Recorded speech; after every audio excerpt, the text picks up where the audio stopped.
जय जवान जय किसान जय महाराष्ट्र। मित्रांनो, आपल्या शेती संस्कृती आणि स्वाभिमान या यूट्यूब चॅनलमध्ये आपलं स्वागत आहे।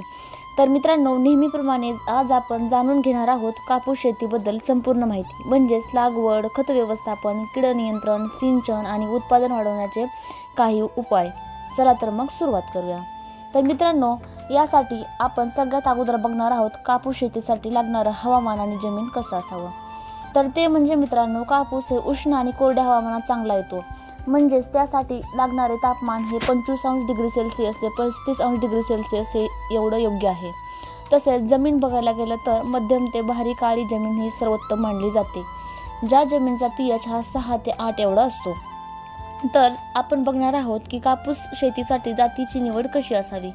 तर ती म्हणजे यामध्ये दोन प्रकारच्या जाती येतात। पहिली म्हणजेच हायब्रिड जात आणि दुसरी म्हणजे देशी जात। तर हायब्रिड जातीमध्ये येतात बीटी कापूस, JKCH, RCH, NCS इत्यादी। व देशी जातीमध्ये बघायला गेलं तर फुले 123, AKS7, PA 255। तर मित्रांनो, स्थानिक कृषी विभागाकडून शिफारस केलेल्या जातीची ही निवड करा, म्हणजे आपल्याला चांगल्या प्रकारे उत्पादन मिळू शकतं। तर आपण बघणार आहोत मित्रांनो, यासाठी कापूस शेतीची लागवडबद्दल थोडीशी माहिती। तर ते म्हणजेच मित्रांनो, याचा कालावधी हा जून ते जुलै म्हणजेच पावसाळ्याच्या सुरुवातीला असतो।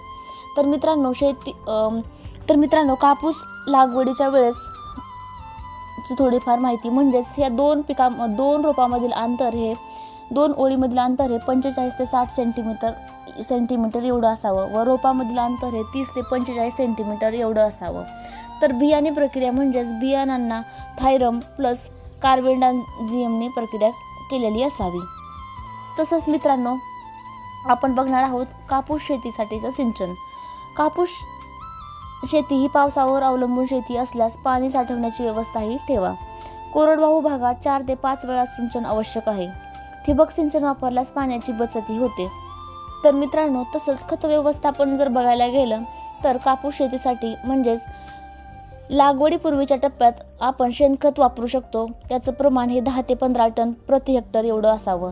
त्यानंतर 30 दिवसांनी युरिया, DAP हे खताचे प्रकार वापरावेत व त्याचं प्रमाण हे 100-50-50 NPK प्रति हेक्टर एवढं असावं। तसेच फुलोऱ्याच्या वेळी युरिया 50 किलो प्रति हेक्टर अशा प्रकारे खताचं व्यवस्थापन असल्यास आपल्याला चांगल्या प्रकारे उत्पादन मिळू शकतो।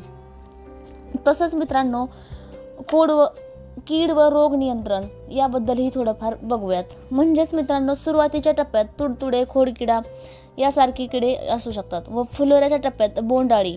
तर यावर उपाय म्हणून फेरोमोन सापळे लावा, जैविक कीटकनाशक वापरा। जैविक कीटकनाशकामध्ये म्हणजेच नीम ऑइल अशा प्रकारे। तर शिफारस केलेल्या रासायनिक कीटकनाशकही वापरा। तर मित्रांनो, यामध्ये वेगवेगळ्या प्रकारचे कीड पडण्याची शक्यता असते, पण त्यातले काही प्रमुख कीड आपण इथे बघणार आहोत।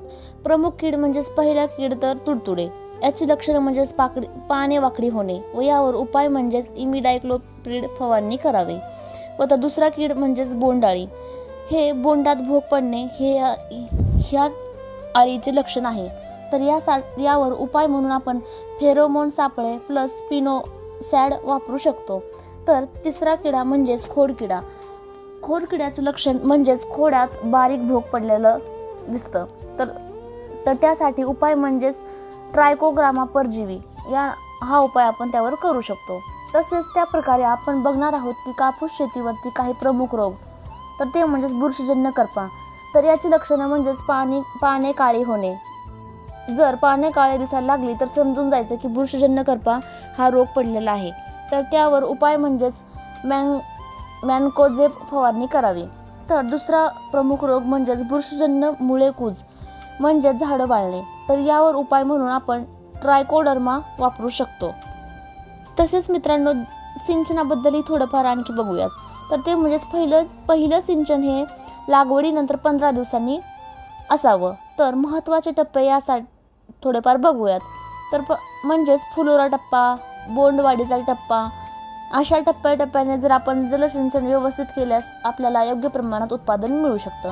म्हणजेच मित्रांनो, ठिबक सिंचन हे दररोज 4 ते 5 लिटर प्रति झाड एवढं पाणी दिलंच पाहिजे। तसेच मित्रांनो, आपण बघणार आहोत आंतरमशागत व तण नियंत्रण याबद्दल थोडक्यात। म्हणजेच पहिली अंतर्मशागत ही 20 ते 25 दिवसांनी करावी व दुसरी अंतर्मशागत ही 45 दिवसांनी करावी. तर तणनाशकाचा वापर करताना आपण लागवडीनंतर पेंडिमिथालिन व नंतर ग्लायफोसेट हे वापरावे. तर मित्रांनो, आपण थोडक्यात माहिती बघणार आहोत कापूस शेतीची कापणी व साठवणूक. कापणीचे टप्पे म्हणजेच 3-4 वेळा हळूहळू करा व साठवणूक म्हटलं तर कोरड्या उंच जागी करा. तसेच बोंडा हे लक्षात ठेवा की बोंडामध्ये ओलावा नकोय. तसेच मित्रांनो, उत्पादन वाढविण्यासाठी काही विशेष उपायही आपल्याला करावे लागतात. म्हणजेच पीक फेरपालट केल्याने जमिनीची सुपीकता टिकते. तसेच दुसरा उपाय म्हणजे जैविक खतांचा वापर. यामध्ये आपण ट्रायकोडर्मा, फिरटिसिलियम अशा प्रकारांचा खतांचा उपयोग करू शकतो. तर तिसरं म्हणजे शेती सल्लागाराशी संपर्क. तर मित्रांनो, आपण नियमितपणे कृषी क्षेत्रातील लोकांकडून मार्गदर्शन घ्या. तसेच चौथं म्हणजे ड्रोन फवारणी. यामुळे मित्रांनो आपला वेळ आणि औषधही वाचते.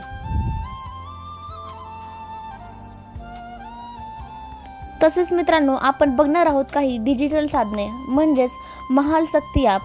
या ॲपद्वारे आपल्याला हवामान, बाजारभाव याबद्दलचा सल्ला मिळू शकतो. तसेच इनाम पोर्टल, या पोर्टलद्वारे आपण थेट बाजारात विक्रीही करू शकतो.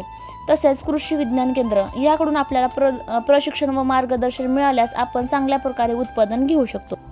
तर मित्रांनो, अशा प्रकारे आपण कापूस शेतीबद्दल थोडक्यात माहिती सांगण्याचा प्रयत्न केलेला आहे. तर मित्रांनो, हा व्हिडिओ आपल्याला आवडला असल्यास लाईक करा, शेअर करा आणि आपल्या जर काही समस्या असतील तर आम्हाला कमेंटद्वारे नक्की कळवा. तर मित्रांनो, पुन्हा भेटूया अशाच माहितीपूर्ण व्हिडिओ सोबत. धन्यवाद.